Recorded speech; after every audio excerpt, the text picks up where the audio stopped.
അയാളുടെ ഓരോ ജന്മദിനവും ഇത്രമേൽ മഹോന്നതമാവുന്നത് ചരിത്രം കണ്ട എക്കാലത്തെയും മികച്ച ഫുട്ബോളറാണ് അയാളെന്ന യാഥാർത്ഥ്യം തന്നെയാണ്. അതിനാൽ ലോകമേ നിങ്ങൾ ആസ്വദിക്കുക. വീണ്ടും വീണ്ടും ആ കളിയഴകിനെ നിങ്ങൾ ആസ്വദിക്കുക. കാരണം ഇനിയും ഇതുപോലൊരു വിസ്മയ പന്താട്ടക്കാരനെ നിങ്ങൾക്കിനി കാണാൻ സാധിച്ചെന്ന് വരില്ല. റൊസാരിയോയിൽ തുടങ്ങി വെംബ്ലിയിലും ക്യാംനോവിലും ബെർണബ്യൂവിലും അങ്ങ് ദക്ഷിണ കൊറിയയിലുമടക്കം ലോകമാസകലം അയാളുടെ മാസ്മരിക കാൽപ്പടവുകൾ കണ്ട് ഉന്മത്തരായതാണ്.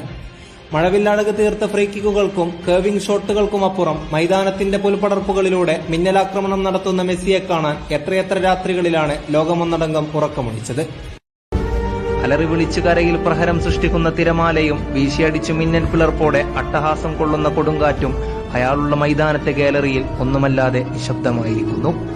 കാലം സൃഷ്ടിച്ച വജ്രായുധത്തിന് മുന്നിൽ അവരൊക്കെ ശിരസ് നമിക്കേണ്ടി വരും. കാലം കാത്തുവെച്ച കാവ്യനീതി പോലെ, നീതി പുലർത്തിയ വിശ്വാസം പോലെ അയാൾ കളിക്കളത്തിൽ ചോരാത്ത പോരാട്ട വീര്യത്തോടെ പന്ത് തട്ടുകയാണ്. ഒരിക്കൽ കൂടി വർഷാവർഷം ആവർത്തിക്കുന്ന ആ ക്ലീശേ പദങ്ങൾ തന്നെ വീണ്ടും ആവർത്തിക്കുകയാണ്. അതെ, അയാളിനി എത്ര കാലം തുകൽ പന്തുകളെ തഴുകാനുണ്ടാവുമെന്ന ആശങ്ക തന്നെയാണ് ഒരിക്കൽ കൂടി ഹൃദയാന്തരങ്ങളെ വേദനിപ്പിക്കുന്നത്. പാതിരാരാവിൽ എതിരാളികൾ തീർത്ത പ്രതിരോധ കോട്ടയ്ക്ക് മീതെ മഴവില്ല് വിരിയിച്ചും മൈതാനമധ്യത്തിൽ ലയണൽ മെസ്സി എന്ന പ്രഗത്ഭൻ മാസ്മരികത കാണിക്കുന്ന കാലത്ത് അയാളുടെ ആ നീക്കങ്ങളൊക്കെ വീക്ഷിക്കുവാൻ സാധിച്ച നമ്മൾ എത്ര ഭാഗ്യവാന്മാർ. Happy birthday Lionel Andrés Messi.